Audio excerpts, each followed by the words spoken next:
Okay, good. A very good afternoon to everyone. Thank you for making your time to come and listen to me just before Buka Puasa. Hopefully, I won't put you to sleep because we are talking about in a way it's a dry subject, but it's an important subject. Yeah, it's very important. And as we go through, I'll highlight what are the things that need to be looked into. Okay, when we talked about the lift regulations and Malaysian standards, yeah,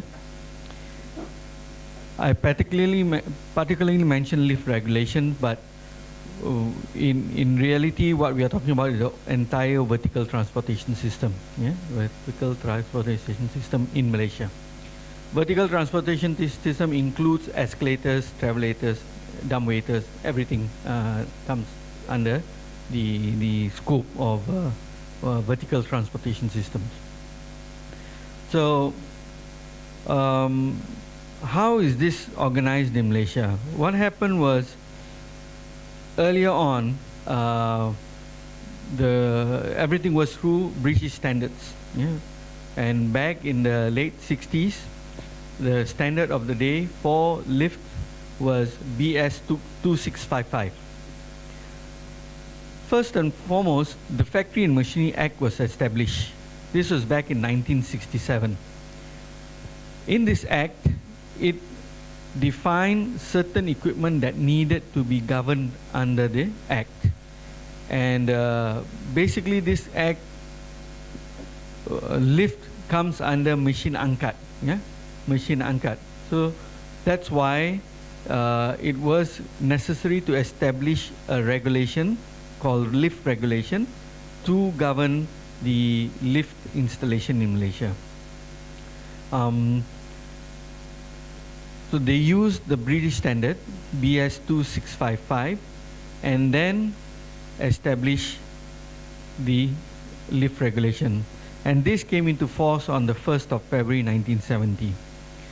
Now, when we talk about an act and a regulation that comes as part of an act, all of these actually are legal documents. Yeah, they are legal documents.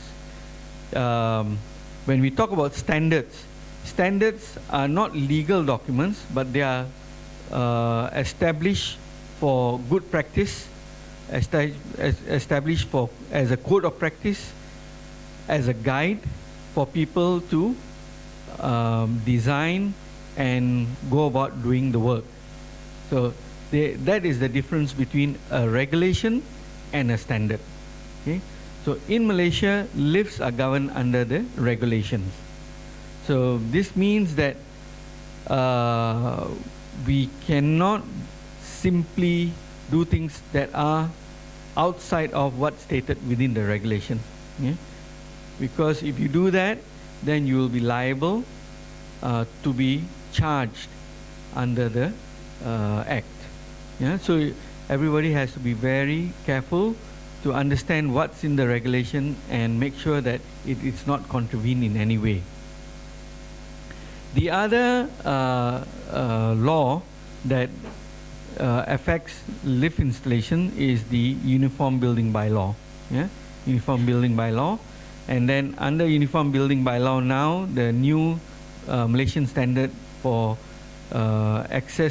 accessibility for people with disabilities, yeah, handicapped people in the built environment has come into force as well under the Uniform Building Bylaw. Yeah? So I think everyone is clear what is a regulation and what is a standard. So we'll start first with the Act. Yeah? Act 139. This is the Factory and Machinery Act. If you go through the lift regulation, it doesn't cover everything. It covers specifically on the lift design aspects.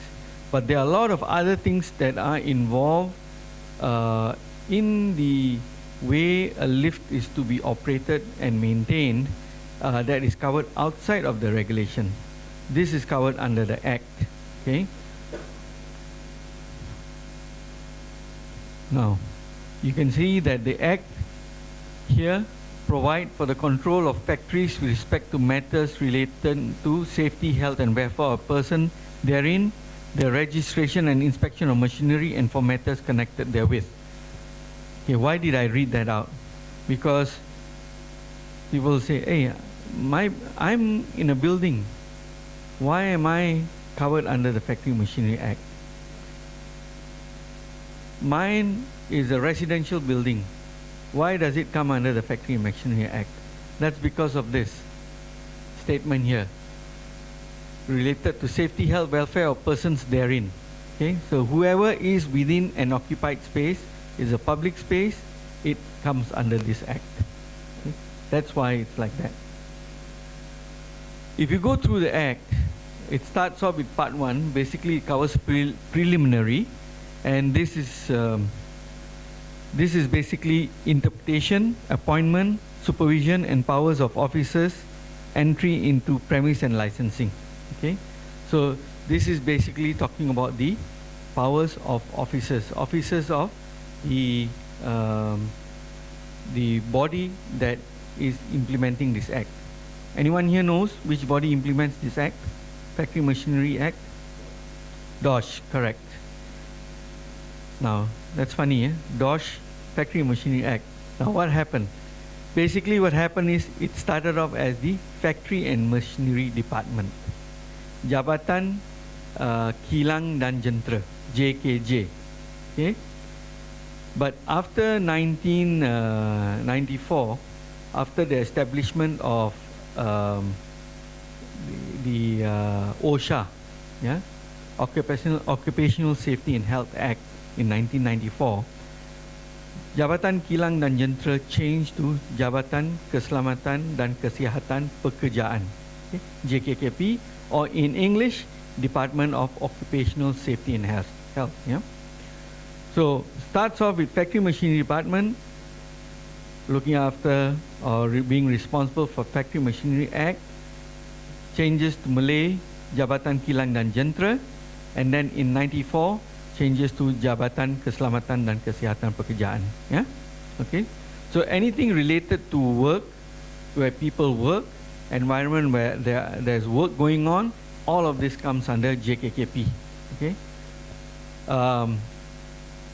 Having said that, places like private residences, homes, that doesn't come under the JKKP, okay? Because that is considered private residential home. Although you can say that yes, you have a maid working there, you have a gardener working there, but it still doesn't come under JKKP. But any other public building, places where they is being accessed by the public, that comes under JKKP. Okay. When you look under safety, health and welfare, it talks about the provisions relating to safety, etc. And then of course exposure to explosive, inflammable, which are all very industrial. Fire, machinery, certificates of fitness. Yeah, every lift or every lift and escalator will require a certificate of fitness. So when you look at the certificate of fitness of a lift, it does not refer to the regulations. It refers to the Act. Okay. Duties of person employed and occupier relating to health, personal protective clothing and appliances relating to welfare. At one time someone called me and asked me, Rakib, can you tell me where in the regulation it says about access to lift machine room? So I said, oh, it's under machine room. So okay, I looked at it. Regulation does not specify access to machine room. It talks about access or to work areas. Talks about access to machinery, but it doesn't talk about access to the machine room, because there are some cases where the machine room is located in a place where it's very difficult to access. Either you don't have a safe passage or very congested passage, exposed to the elements, going through private areas.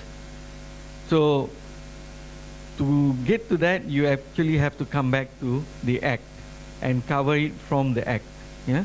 So not just the relief regulation, but also the Act has to be read in conjunction. When we will come to part 3, it's talking about person in charge and certificates of competency. Yeah? So this is where it talks about training, supervision of people, of how they go about doing their work, how they are certified. Yeah? All of that comes under this. For lift, as per the regulation, lift is to be maintained. And when I'm talking about lift, I'm talking about vertical transportation system, which includes escalators. Yeah? Our regulation here, will, as you can see later on, covers only lifts. But through a special provision, escalators are also included. Yeah? So any company that is maintaining a lift system or an escalator system has to be registered with JKKP. Okay? So this is where this part is covers that aspect of it. JKKP will evaluate the company based on their experience, based on the work they do, based on the people that they employ, and also based on the competent people that they have on board. Now, competent person is a person who meets the criteria set by JKKP. Yeah?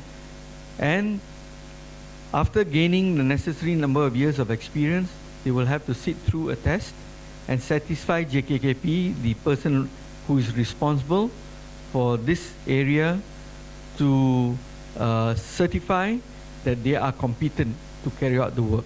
Yeah? Later on, when we go to regulation, I'll talk about what competent people do.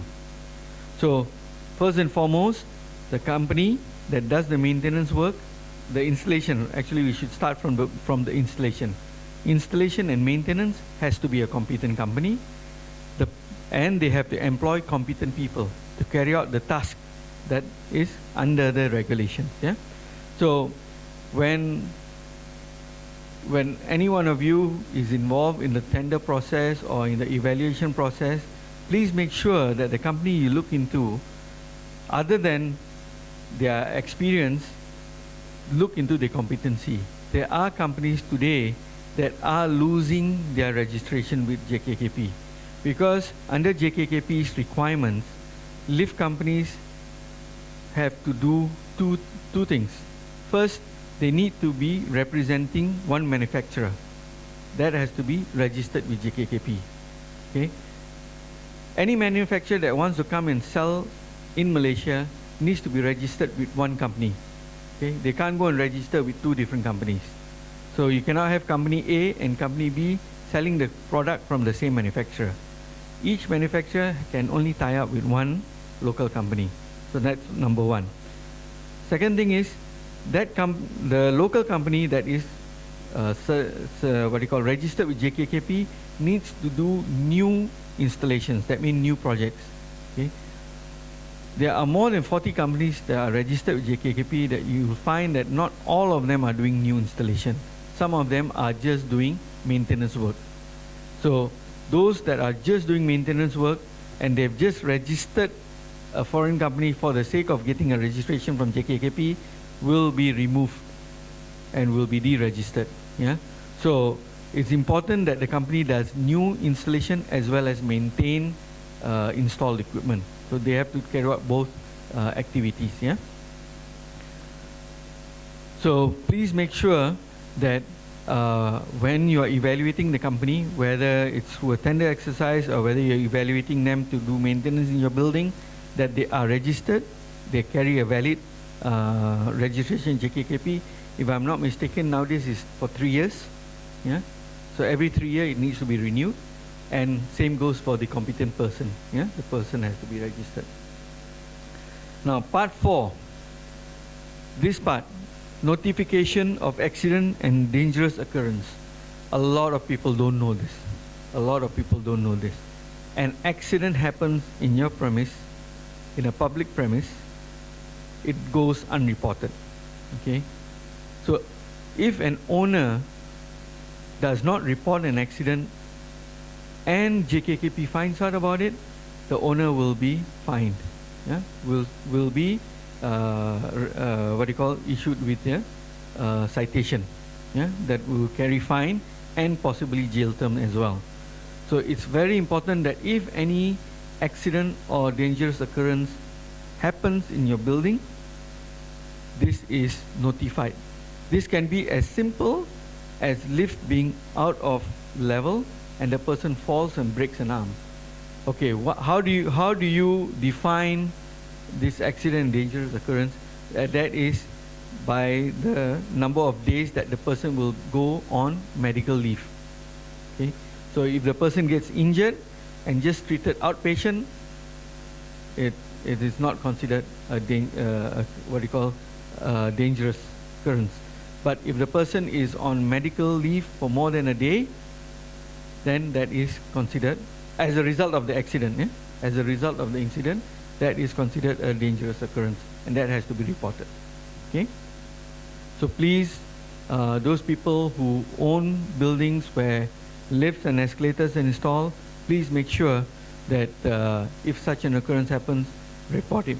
Now, why does JKKP need this information? Because they need to know what type of accidents happen. Why are these accidents happening when we have all the safety requirements in place?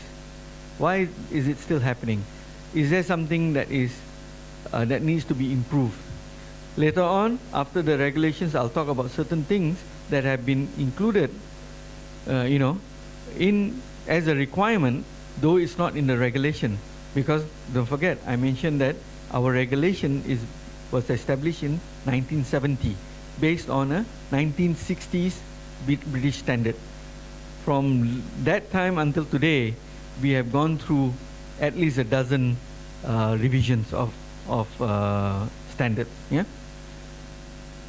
So whatever is not covered, if such occurrences happen, then JKP will come up with directives. And when they come out with directives, then it becomes a legal requirement to make sure that it is implemented. Okay. Okay. Notice of occupation of factory and registration and use of machinery. So this is basically on how the whole process of installation of machinery and everything goes on. Yeah.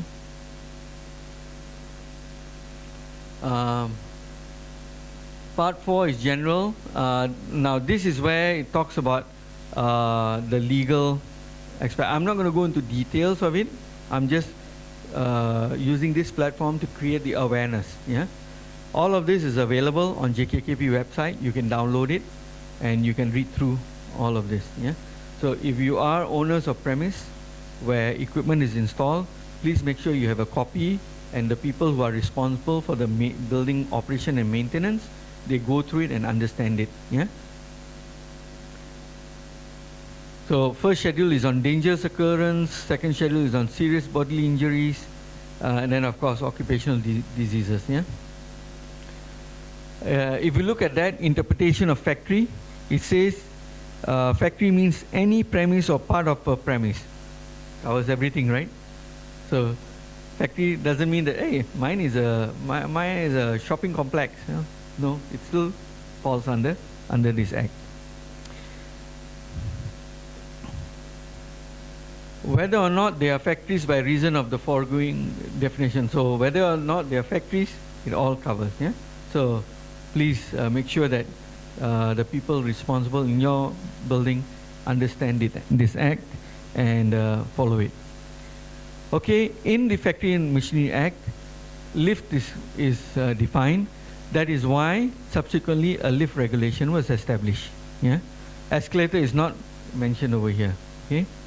Under Article 56, regulations is defined, and this is where the lift regulation was established under this act. Okay. Okay, now we come to the lift regulation. I mentioned earlier, lift regulation was established, or rather gazetted, on the 1st of February. It was printed on the 8th of January. I mean, publication was on the 8th of January, and then it was gazetted on the 1st of February 1970.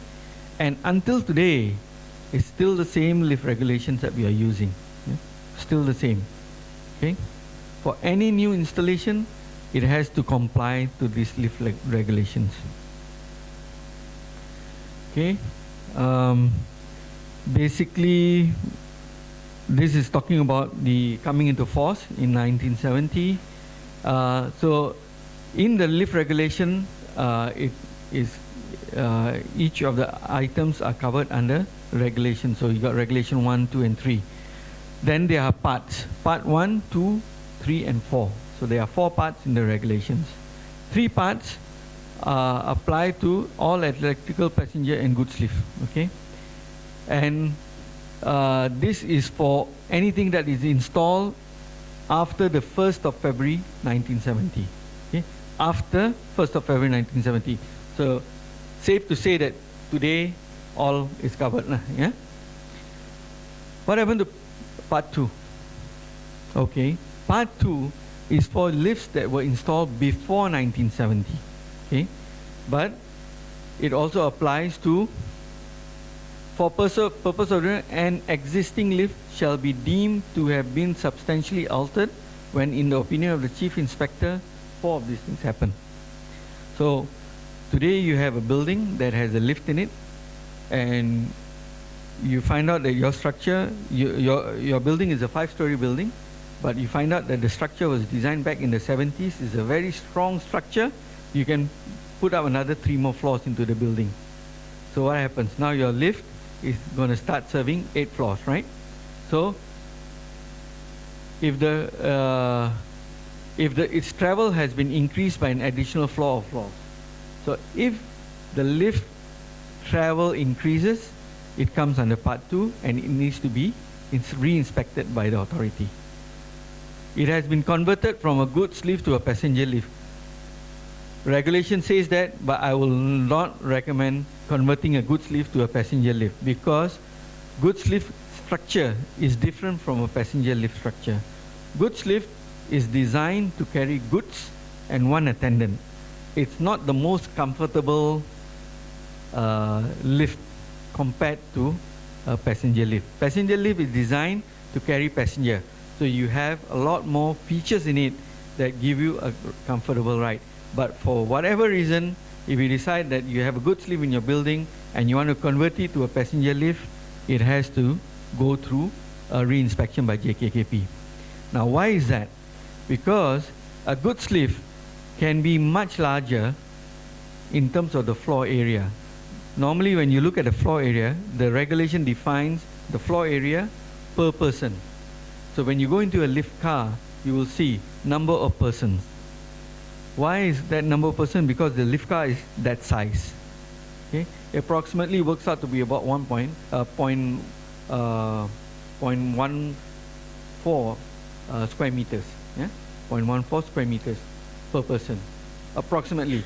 Of course, it varies. Yeah, and the lift regulation specifies the load of 1 person as 150 pounds.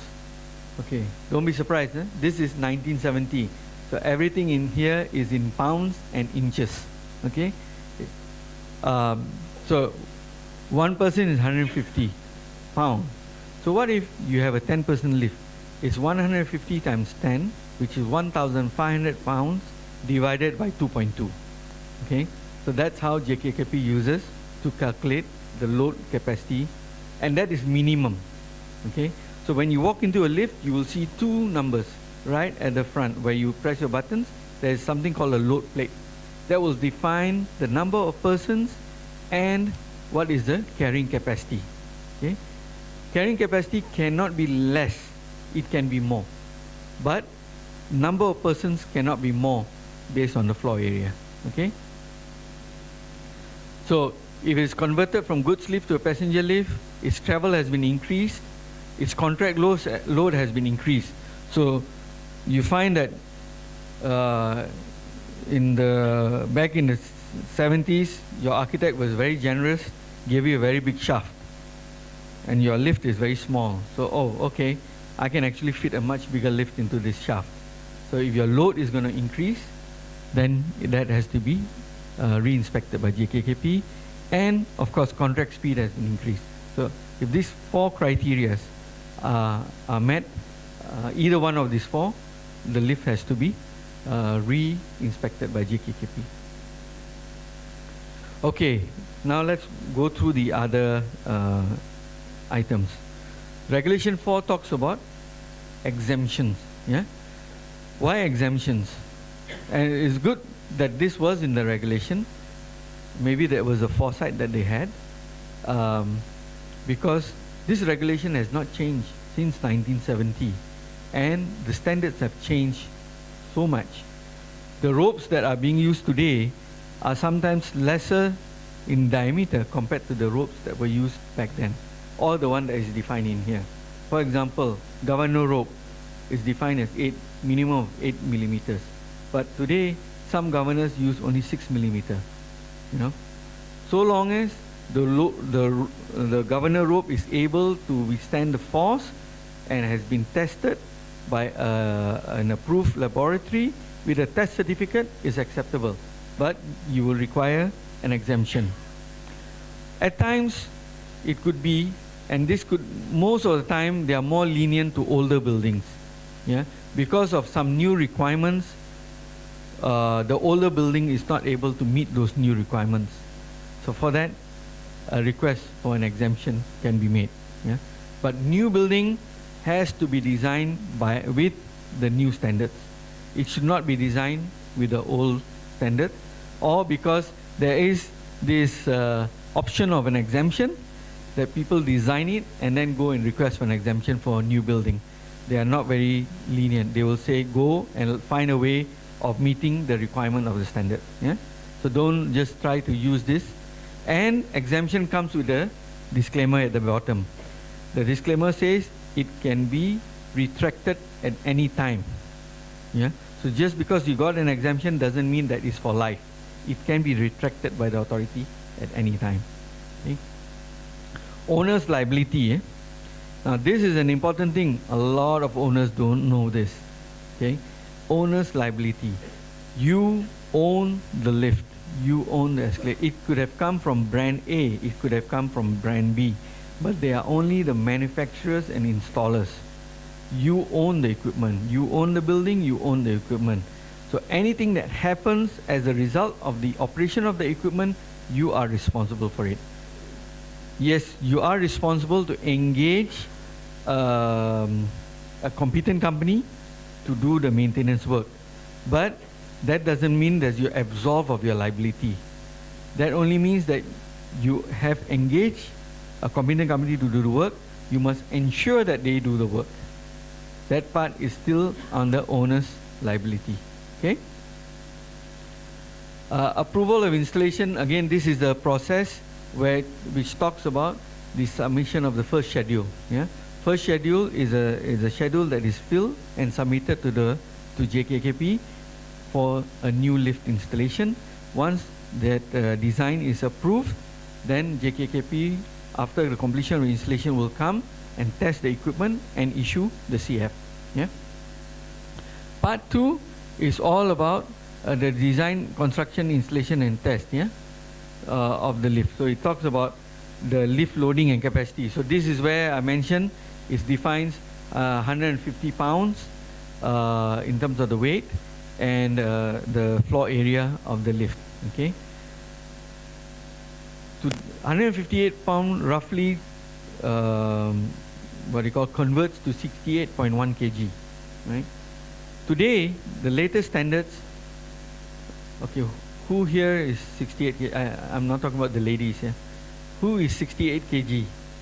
Most of us are 70 and beyond. Most of us, right? So, if the lift says 15 passenger, 1000 kg. 1000 kg is based on 68 kg per person, right? But if everybody is around 75, 80 kg, by the time you get 10 or 12 people in the lift car, it's already overloaded. Okay? So that's why some people say, hey, how come only 10 people go into the lift? The overload buzzer is already sounding. Yeah? That's also, in a way, there's some precautionary measure there. It's set to 80%. Okay? Once it reaches, that is full load. It's considered full load, 80%. Overload is 100%, and then the lift will not move. Okay? So that's the safety device that is in the lift. lift machine and support, machine room. So now we read machine room, it doesn't talk anything about access to the machine room. Yeah? For that, you have to go back and read the Uniform Building Bylaw, and you have to read the Factory and Machinery Act. Then put everything together, then you will understand what is required. Okay? Machine room here specifically talks about within the machine room. It talks about safe access to work areas. Okay? So with all of that interpolated, then we come up to the conclusion that you have to provide a safe, unobstructed passage to the machine room. Why not? Why unobstructed? Because lifts generally run 24 hours a day. Okay, some incident can happen at 3 in the morning. Person is using the lift breaks down. Person is stuck in the lift car. Whoever comes to rescue the person in the lift, if the lift is not level, that means it's about halfway through, they need to go to the machine room and release the brake and allow the lift to level before they open the door and release the person. So if they cannot get access to the motorhome, is going through somebody's house and the person is locked up, or worse yet, is locked up and gone off for vacation, how is this person going to get access into the machine room to perform the rescue? That's why access to the machine room has to be unobstructed, yeah, unobstructed safe passage. And then we go down the list, and I mean, these are all different components of the lift. Then we talk about ropes. Then we come to part 3, which is talks about maintenance. Do you notice part 3 maintenance, only regulation 31, duties of the owner? Does it say anywhere lift competent person? It doesn't. But under duties of the owner, it says it is the duty of the owner to engage a competent company to do the maintenance. And then further down, it says that company, that the agreement that is signed needs to mention the name of the competent person. And I can bet you go back and read your maintenance agreement, very few of you will find the competent person's name written in the agreement. But actually, under the regulation, it's a requirement that the competent person's name is written in the agreement. Okay? The agreement has to be for a minimum of 1 year. Okay? Minimum of 1 year.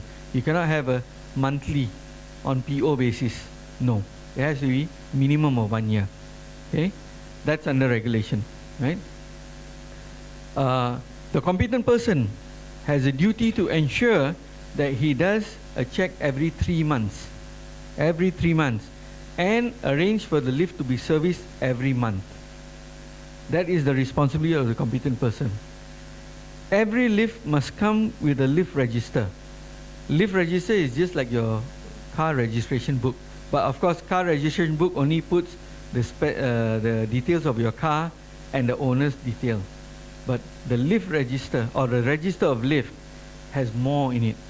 It has the it needs to have all the service, repair and maintenance work carried out, registered, or rather written into the register. Okay, this is under this regulation. Regulation, if I'm not mistaken, is 31.6.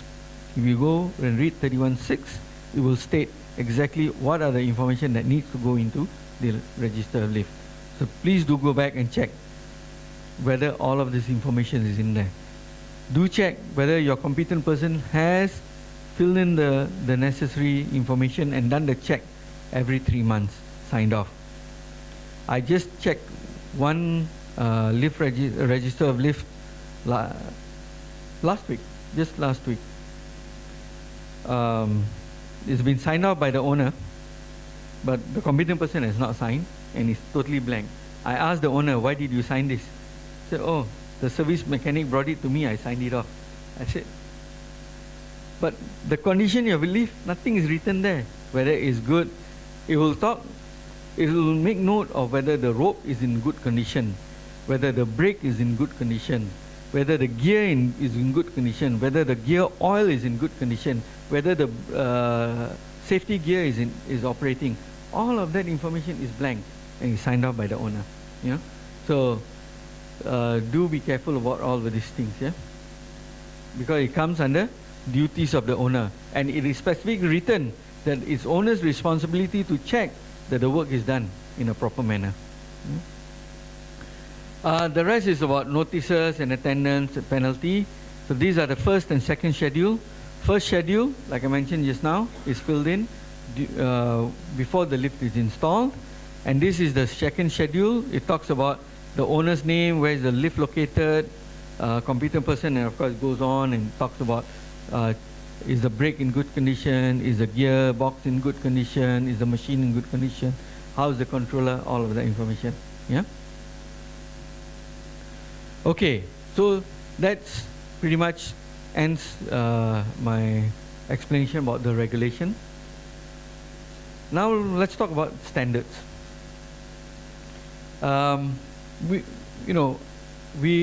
I used to work for an elevator company, and all of us who are in the elevator industry were very concerned that the regulations did not keep up with time. Okay, it did not keep up with time. So as far as JKKP is concerned, number one, they need compliance to regulations. That's number one. Number two, they are willing to accept any standard. So long as it's internationally recognized standard, they will accept it. But it has to be accepted in full, right? So if it's a European standard, that equipment has to be designed and installed totally as per the requirement of the European standard. If it's a Japanese standard, it has to be designed and installed totally based on Japanese standard. Okay. But we felt that it's necessary to have our own standard, Malaysian standard, so that we can actually try to streamline things. Okay. It makes it very difficult. Different building having different types of installation. One is Japanese, one is Korean, one is European, one is American, and yes, they are. Right now, if you go downtown KL, different buildings have different equipment from different parts of the world complying to different standards. Okay? So we felt, first of all, there is a need to bring up our regulation up to the latest standard. Second thing is to standardize the industry. Why is necessary to standardize? Because we have people who are professionals, and of course they tend to move from one company to another company. So today they are working for a company that is selling products based on European standards. Tomorrow they are working for a company that is selling products based on Japanese standards. So it can create a bit of confusion in terms of the service delivery to the customer, you know, in terms of the way the equipment is to be managed. So we feel it's necessary that all of this is streamlined. So in early 2000, I think we first established the Malaysian standard for the lifts. And of course, we did not have a standard for escalators, so we established the standards for the escalators. If I'm not mistaken, it was 2006 that we established the lift standard. At that time, it was called MS 2021. And then a year later, we established the escalator standard. It was called, and it's still called MS 1918. And that was back in 2007. And as with standards, every 5 years they need to be revised. So you cannot have one standard which been established in 2006 and then it's just kept going. Yeah. So back in 2012, they did a revision, but at that time they changed the standard number from MS 2021 to MS EN 81-1. EN 81-1 is actually European norm, yeah, European standard, and that number 81-1 is a European number. So basically what this means is this standard is based on EN 81-1. Okay. Now there are two ways that we can accept international standards into Malaysian standards. Either you can adopt it, means you take it lock, stock and barrel into our Malaysian standard. But can we do that with the European norm, EN? Not possible. I will show you why. Because we have a regulation, and regulation is an act, under an act, so it has to comply to legal requirements. So we cannot take it lock, stock and barrel, so we have to adapt it. Yeah, not adopt, but adapt. Adapt means we take most of the things, and at the same time we make changes where necessary to adapt it to our local requirements. But basically, as far as the escalator standard goes, since there is no regulation, there is no issue, we adopted it. Yeah. Okay. So basically, this talking about the same thing, adapting and adapting. Okay. So you can see this is the EN 81 1998 that was used at the basis for our adapting it to Malaysian standard EN 81. So we had to put in all of this definition because all of these definitions are in the regulation, but these definitions were not there in the standard. So in the preface, we have already put all of this, and then where, like for example, here you have clauses. So this is clause 1.3, clause 3. Clause 3 is definitions, yeah? It's a definitions. Any standard, if you look at the standard, when you open up, under clause 3 are all the standard. What does it mean? What is authorized person? What is a goods lift? So all the definitions are there. What is a door? What is an entrance? All of that definitions will be under clause 3. So these were not there, so we added all of this. Then under subclause, like for example 5.7.32, it was talking about access door to the pit. Okay, so because of our regulation, we had to make some changes here. Okay, so we had to include other than the bottom terminal landing, suitable food. So you can see they are highlighted in bold. Yeah, like for example here, free vertical distance between bottom of the pit and the lowest part of the car shall be 0.5 meter. Of course, because they've gone to SI units, right? But in Malaysia, our regulation is 2 feet. So we have to change it to 0.6 meters. Yeah? So these are the things that we had to do to adapt the standard to meet our local, to make sure that it did not contravene local regulation. I mean, it seems a bit petty, 100 mm and all of this. But if we left it as this, and people use this standard to do their work, they will find that when it comes for JKKP's inspection time, it will fail because of 100 mm. Yeah, so we have to make these changes.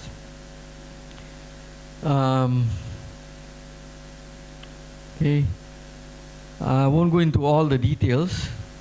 Like for example here, under EN, of course, is in English, so it says lift machine danger access formula to unauthorized. We have to change that to bilik jentera lift bahaya dilarang masuk tanpa kebenaran. You know, so these are the things. Okay, and so that was the preface. So how many pages we had to go through to do that for the lift standard. But when it came to escalator, all it was is this. That's it. You know, adopted into Malaysian standard. Okay, these are things. Yeah, I had missed that. Like for example, here, if you look at the in Europe or under European standard EN, for emergency light, they require only 1 hour of backup power. But because of a lift directive, of a JKKP directive that came out related to the emergency battery operated power supply, okay, in our lifts in Malaysia, is a requirement to have an emergency battery operated power supply in the event there is a power failure, so that the battery can supply power to the fan and to the emergency light for 2 hours. Okay, for 2 hours. This is worst case scenario. Of course, rescue happens a lot faster than that. But this is to cater to worst case scenario. The requirement is 2 hours. So since the JKKP directive was 2 hours, we had to incorporate that as well. Yeah.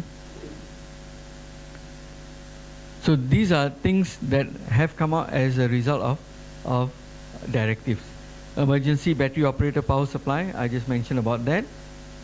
Then we talk about car door locking device. Yeah, car door locking device. I'm sure you must have heard of people trying, when the lift gets stuck in between floors, people try to open the door.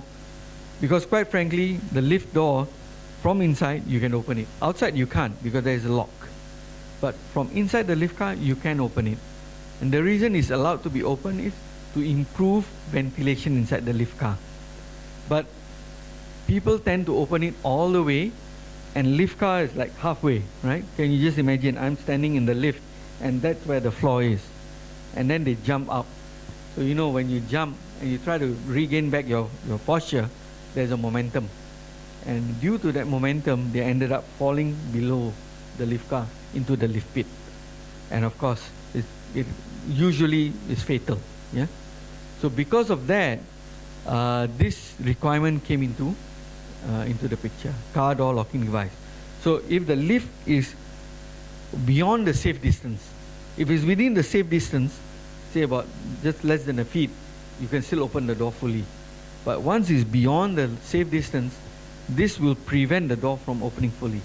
The person can open the door about 6 inches or less to allow for fresh air to come in, but he will not be in a position to open it fully and attempt to rescue himself.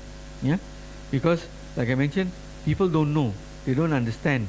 Below the lift platform is a gaping hole. You jump out and then you try to regain back your posture, the momentum will just pull you down into the.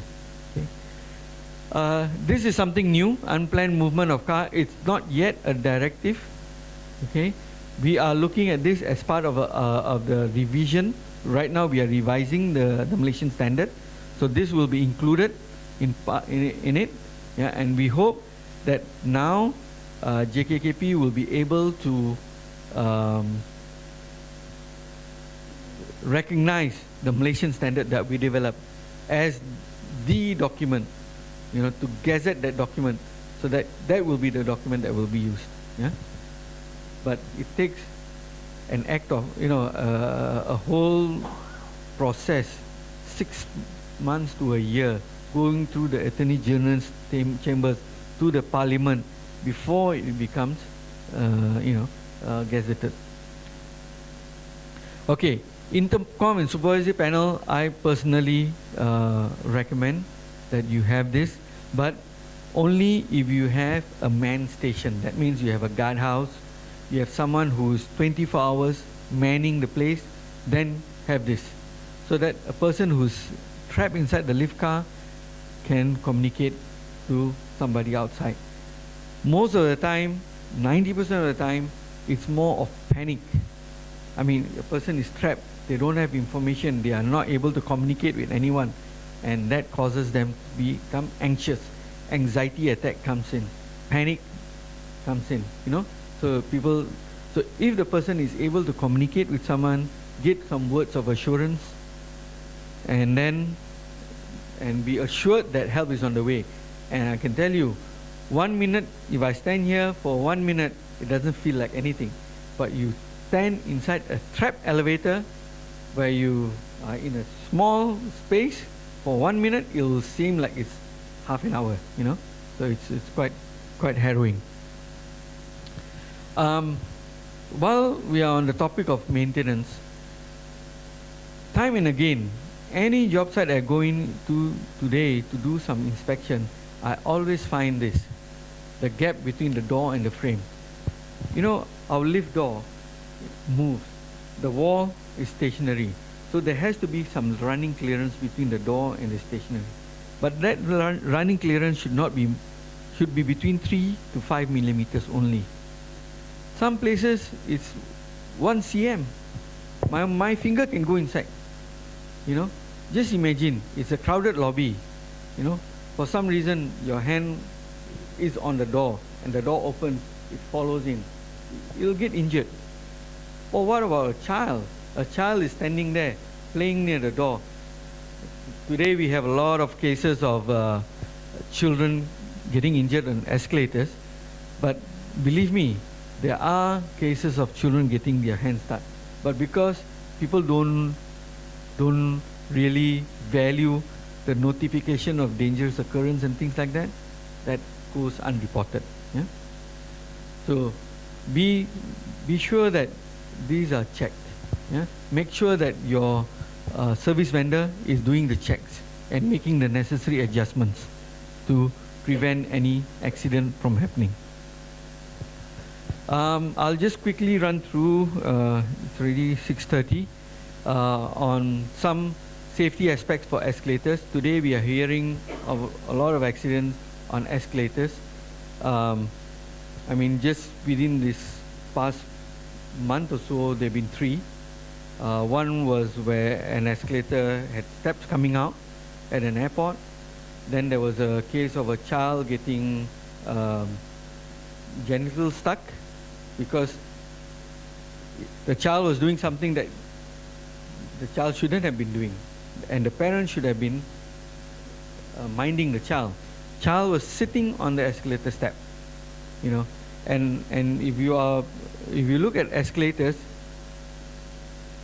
at the top there's something called a comb plate. It's like a comb, a very rough comb, and the purpose of this comb plate is to clean any debris that may get stuck on the steps.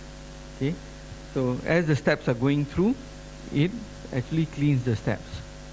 And there are clearances within the standards acceptable, but if someone is sitting on the step and, you know, tender flesh goes in, it actually can hurt, can get injured. So that's what happened. So the child should not have been sitting on the steps. There was another case of another child. Of course, children are curious, right? Escalator is running, handrail comes, and it disappears into a hole. Where did it go? The hand goes in, try to look for it, and there we go. The hand goes into the space. So children need to be supervised. Actually, all the accident and the poor child that lost part of the feet, if they had been careful in using the equipment, that would not have happened. Yeah? So supervision of a children is one of the most important things. But having said that, the best safety device is a device that will prevent the accident from happening. Okay, so in that effort, there are things that are being done to prevent children from getting into this area.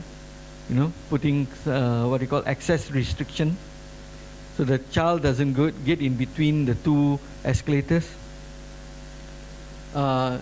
Anti-slide, to prevent people from using this like a slide, because escalator is very tempting. You see that nice glide down, so anti-slide. This is another thing.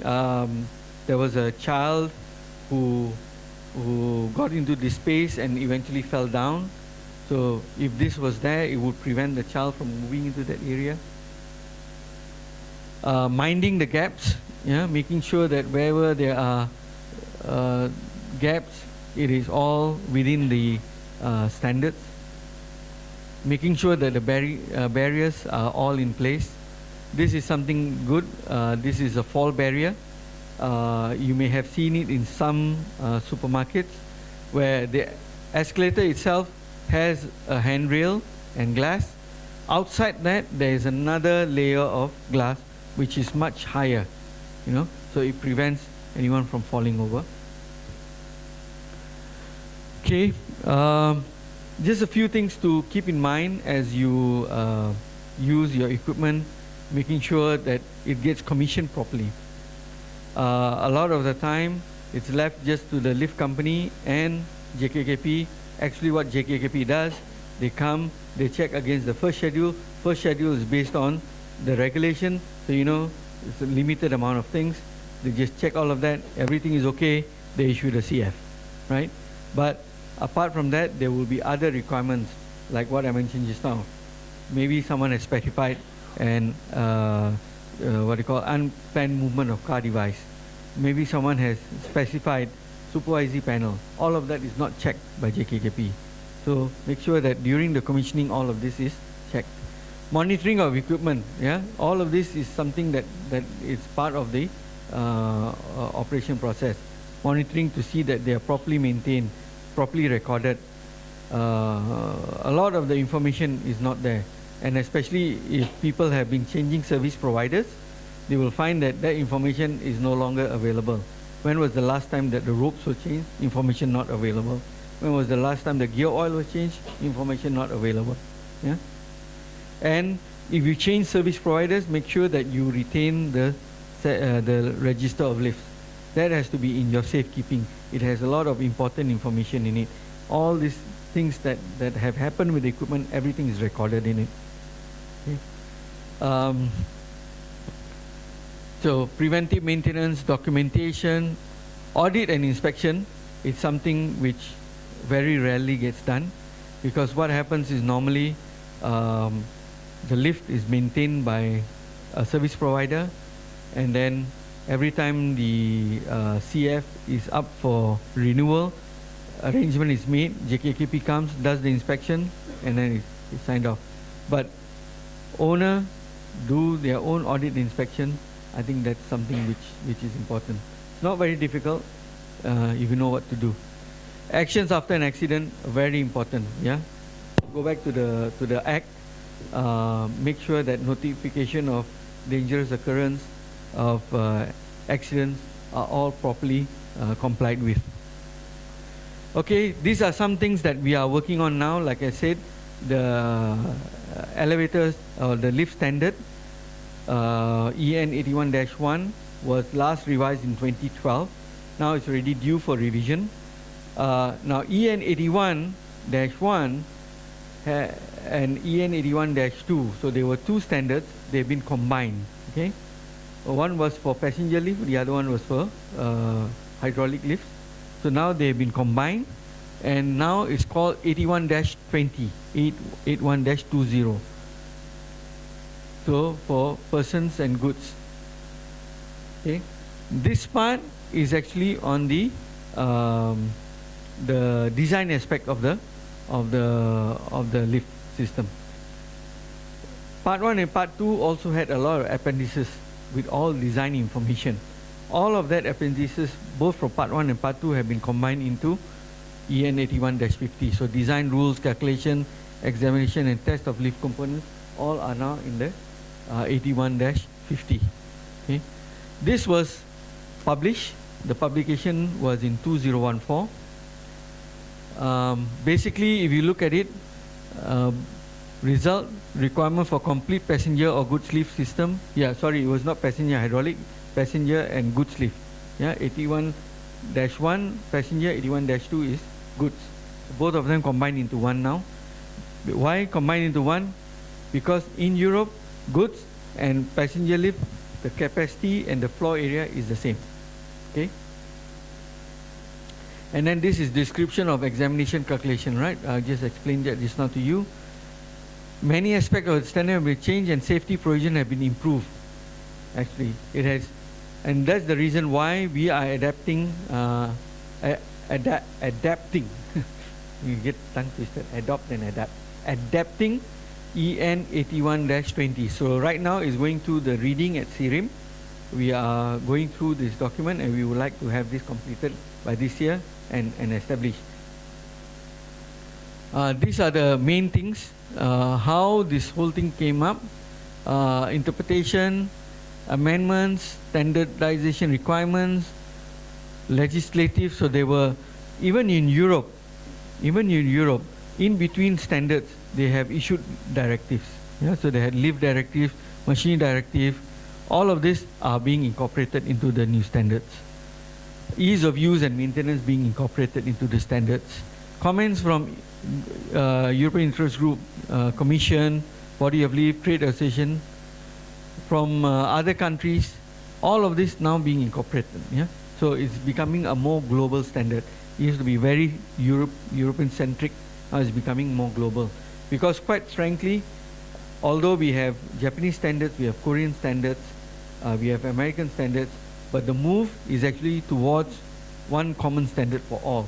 And the one that is gaining or taking lead is EN.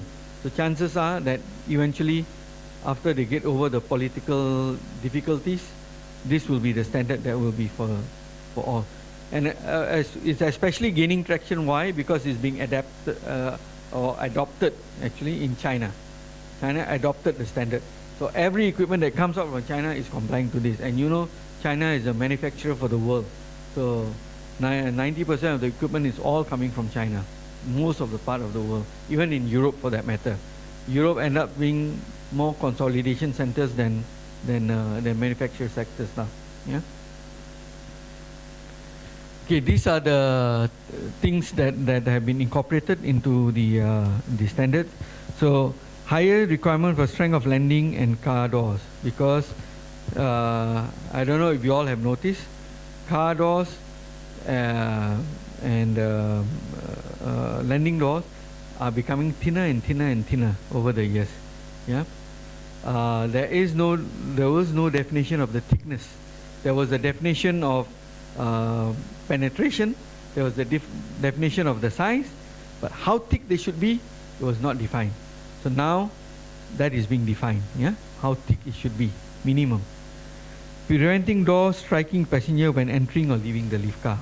So in the past, there was things like you had a safety shoe. Now all of that is going away.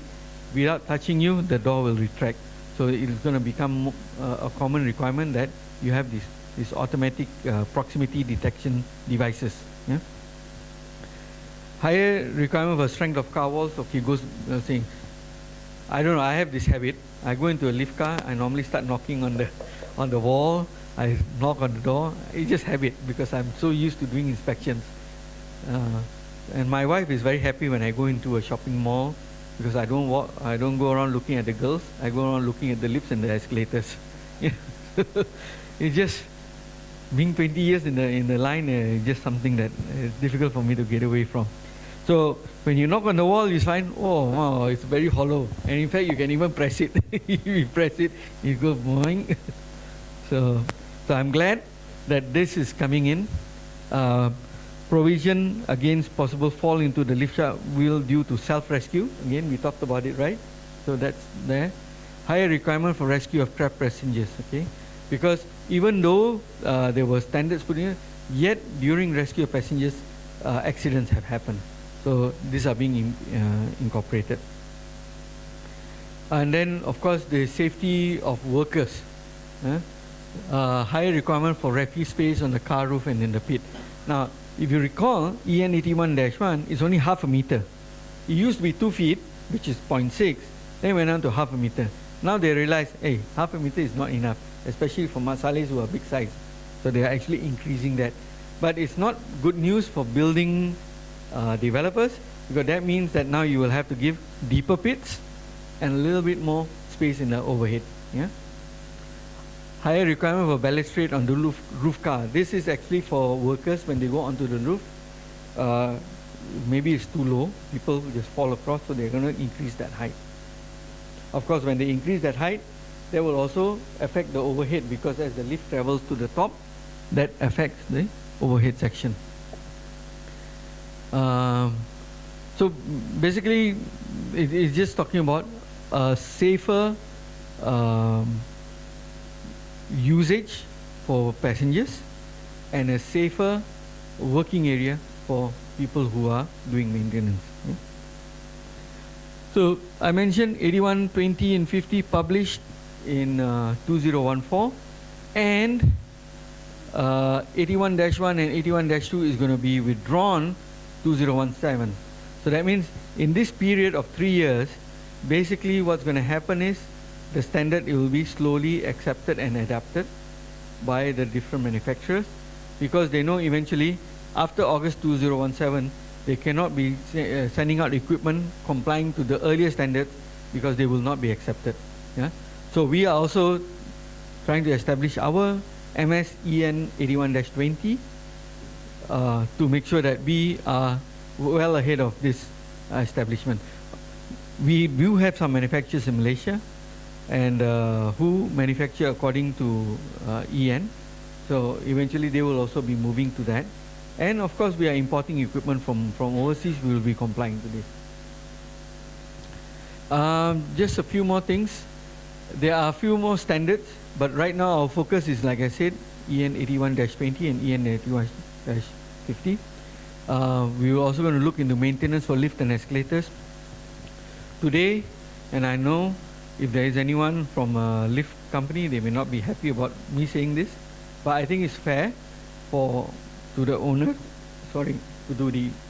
of building to understand what a maintenance contract is all about. Today, owners sign on the maintenance company's agreements. You know, whatever is written by the maintenance company is signed off. So with this, in fact, you don't have to wait for this to be established. This standard is available, because you'll have to buy from British standards. It's expensive.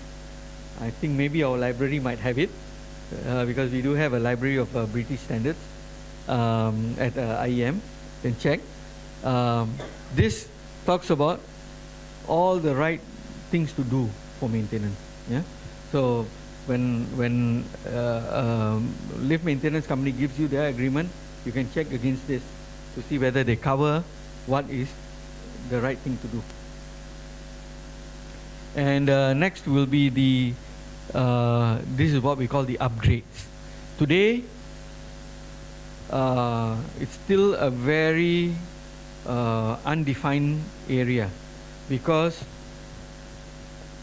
back in the boom years, the early 90s to mid 90s to up to 97, the properties that were completed back then, today they have aged. They are about 20 years old today. Their lifts have aged. The lifts need to be upgraded.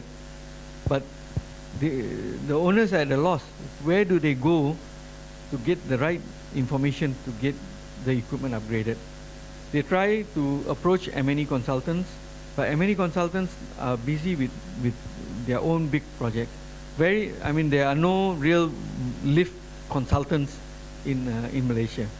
So they end up in a situation where they don't know what to do.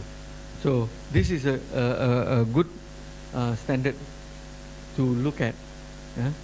But again, it's not something that any layman can understand. It still requires a person with some knowledge about elevators to be able to comprehend this. And when we talk about our industry in general, today some companies just pick anybody up and send them to the job site to do an installation without any skill. CIDB is very concerned about that, so they are developing this National Occupational Skills Standard. So once this is established, then polytechnics and institutes can carry certification programs, training people to do proper lift installation, training people to do proper lift maintenance, and then these people go out and make, then you can see that the industry will be improving. Yeah. Okay, that's about it for my presentation.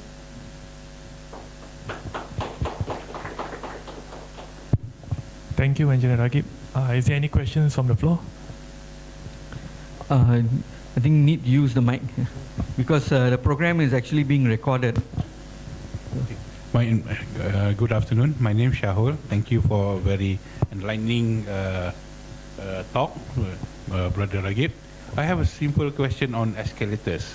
Is there any escalators suitable for people just using barefoot? Barefoot? Yeah.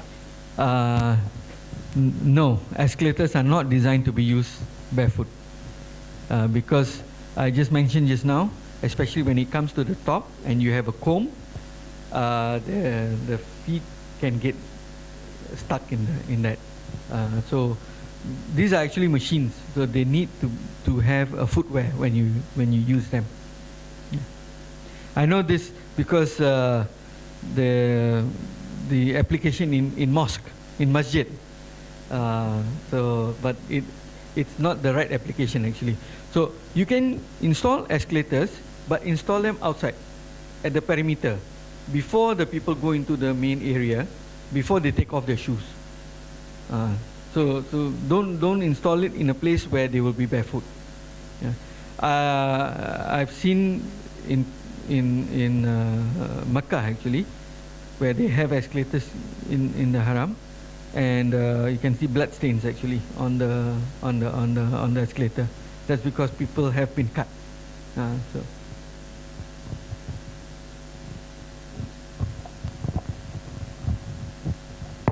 How about jump lift? Do we have regulations or standards that cover jump lift? Okay, jump lift actually is a method of installation of the lift, but before the lift is put into service, it has to comply to the requirement because it will be used by public. So it's a combination of two, right? As far as the standard goes, there is no standard for jump lift because there are two aspects to a jump lift. One is the installation, and the other one is the usage. So you have to look at it from two perspectives. So in Malaysia, they have to make an exception because our regulation is for a complete installation. So they have to go through an exemption process to allow the jump lift to be used. So what happens is, okay, for benefit of everyone, a jump lift is actually a lift that is installed in the building as the building is going up. Okay, so that means the traditional way of installing lift is first and foremost wait until the whole building is completed to the motor room, and then begin with the installation of the lift. For higher buildings, there have been stage installations. So basically what happens is they will maybe take it about halfway and then do the bottom installation, the doors, the rails until the halfway, and then by that time the motor room is ready, then they'll take the second half and complete the balance of the doors and rails, install the machine, install the car, and then commission the lift. But that's still a full installation. Jump lift is something even earlier than that. So that means once the building has reached 3 floors, they can commence with the installation work. And then as the building rises, they can continue with the installation work on top. So what they will do is they will put a temporary machine room inside the shaft. Now for jump lift, your machine has to be small enough to fit into the shaft. If it's big, and especially for high-rise buildings, sometimes the machine is very big, you will find that it will not fit into the shaft. So what happens is, after they've completed the installation, they will commission the lift for maybe 3 floors or 4 floors. So the people below can start using the lift while they continue with the work on top. And then after the floor has gone up a certain level, then they will stop for one night, move the machine room to the next floor, and then commission the next door. You know, so it goes on in stages. So practically every week the machine room is moving up and up and up, and then the lift is being completed floor by floor by floor. Okay. Now why do they want to do this? Because we all know passenger hoist has its limitation in speed, and especially when you come to super tall buildings, I mean, I'm talking about maybe 80 stories and above. In fact, the experience that they had at Burj Khalifa is used to take 2 hours just to transport workers up to the top floor because of the slow speed of the passenger hoist. They can't have too many also. So it takes 2 hours up, 2 hours down for lunch.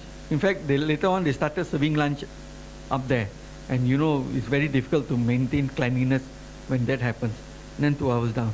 So productivity losses were great. With jump lift, the lift actually operates at contract speed. It will run at the full speed that is designed for. So it's a lot faster. It can transport the workers a lot faster. So that's the reason why there is this preference for jump lift. So to answer your question, as far as the standard goes, there is no standard for jump lift. These are all manufacturers' own initiatives. You know? Yeah. And but they will do in 2 stages. So one stage is where is the completed portion, complying to the regulation. The second is which is part of the installation. So. Yeah. Any more questions?